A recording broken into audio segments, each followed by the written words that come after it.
Welcome to the DSA Awards 2020 winners announcement. I'm Syed, the editor of DSA, and I'm here with our group publisher Andrew. We'd like to thank everyone that took the opportunity to vote. Without further delay, I'll now announce the winners.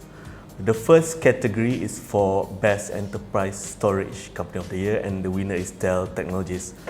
Andrew, can you say something about Dell?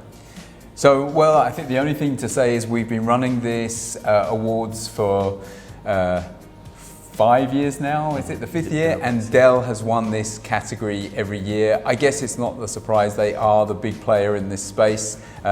We do know that other companies like Huawei and Pure are pushing hard in this region, but it seems that Dell is still favoured by a long way as the pure play enterprise storage vendor. So no big surprise, and congratulations to Dell again. Congratulations.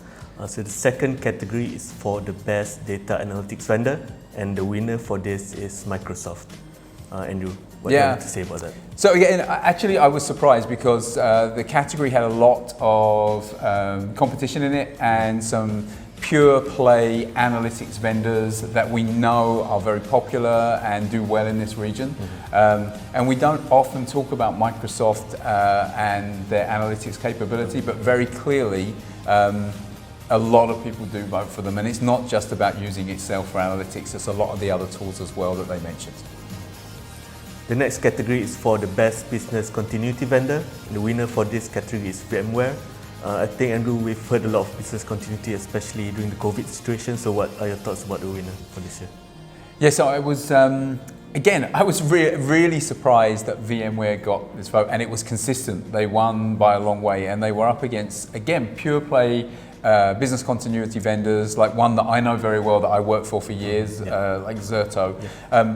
What I can say is we don't often think about VMware for business continuity, but having worked in that marketplace, what I know is that a lot of companies do use the VMware tools to deliver continuity. And given that so many people already have VMware, maybe it's not surprising that they're relying on them for business continuity as well. And I agree with you. Right now, that's been more critical than at any other time because of what happened in 2020 with COVID.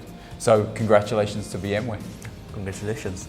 Now we look at the Best Cloud Storage Vendor, and this is also an interesting one because we've had different winners every year, and the winner for this year is AWS, Amazon Web Services. So Andrew, what do you say about that? So of course, as a cloud player, we know that AWS is the giant. We can only go from, on this one, I'd like to go from our own experience. Earlier this year, we had to choose a cloud storage vendor for things like backup and archive. And I can say that we tested quite a few, and in the end, we decided to go with AWS because it was easy to integrate and it works really well. And has so many plugins with so many vendors. So whilst that's just our experience, potentially that is the experience of much bigger companies as well, and why they are doing well in the storage space in the cloud area. So again, not a big surprise, but interesting that they're selected for storage, and congratulations to AWS. All right, now we'll move on to the next category, which is the Best Automation Technology, and Red Hat Ansible is the winner for this one. So Andrew, please comment on that. Again, so I think automation, IT automation and infrastructure as code is becoming really quite a hot topic that people are interested in. And there are a lot of new players in that space. So I think it's really good for Red Hat that with all the new players that are really making a lot of noise in that space, they were identified as the key or the winning IT automation platform for 2020. I guess it's a great area for them to be doing well in, and wasn't sure who was going to win, but I think I'm sure they're going to be happy with it, and congratulations to Red Hat on that. All right, congratulations. And the next one is also quite important because as people move to the new normal, security has become much more important. And in the security category, the best winner for Best Cloud Security Vendor is Cisco. That's an interesting one, Andrew.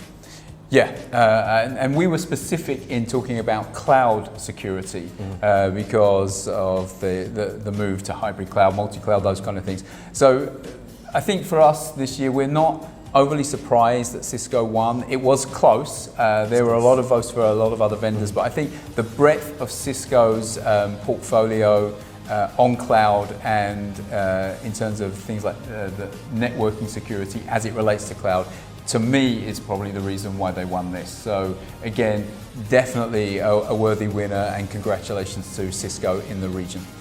All right. Finally, the last one, we have the best remote working and collaboration software. All the nominees in this category played an important role during the pandemic. And the winner for this one, I don't think I'm surprised at all, is Zoom. So, and you can speak about Zoom. Yeah, so I think for a lot of us, our days have revolved, since the pandemic anyway, our days have revolved around online meetings. And for me, it's been, okay, I'm going to be on Zoom now, then I'm going to be on Teams, and I'm going to be on WebEx, and moving between all of them. And I think this is probably a really good award for Zoom, because I think this year more than any, everyone had the opportunity to try many different online meeting platforms, and Zoom won this.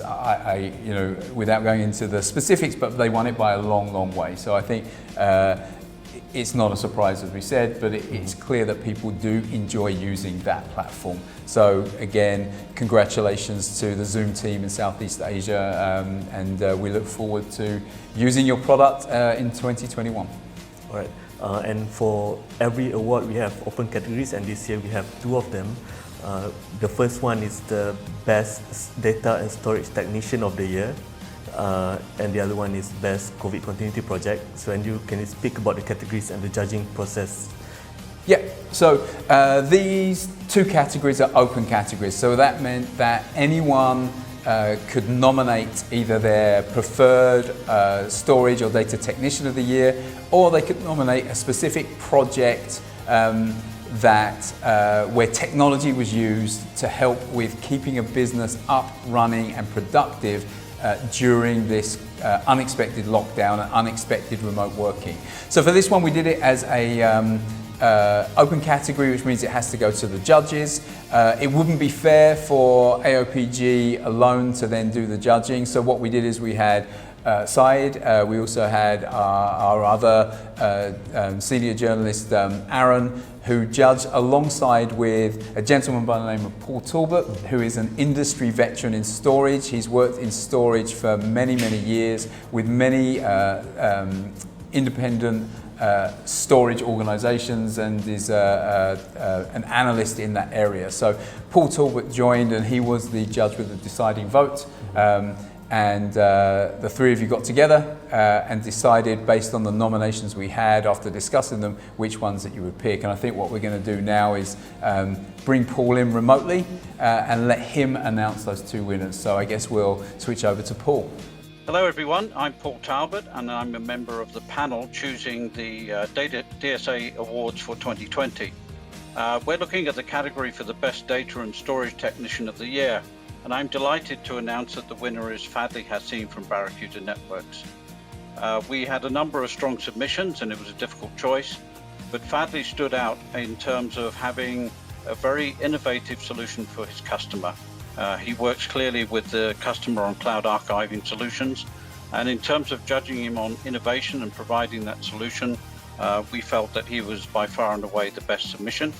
So congratulations to Fadli Hassim, Barracuda Networks. And we're looking at the category for the COVID Continuity Project Award. A number of companies submitted some excellent submissions to us for this category. And we had to really look very carefully at not just the impact that they're having on the community, but also what did they do for businesses to help them continue during this worldwide pandemic. And I don't think you can go very far without saying that the impact that Zoom has had to each and every one of us has been significant around the world, and particularly in the Southeast region. So for that reason, the panel have chosen Zoom as being the solution that wins the award this year. So congratulations to Zoom, and thank you. Congratulations to all the winners, and we look forward to seeing you again for next year's awards.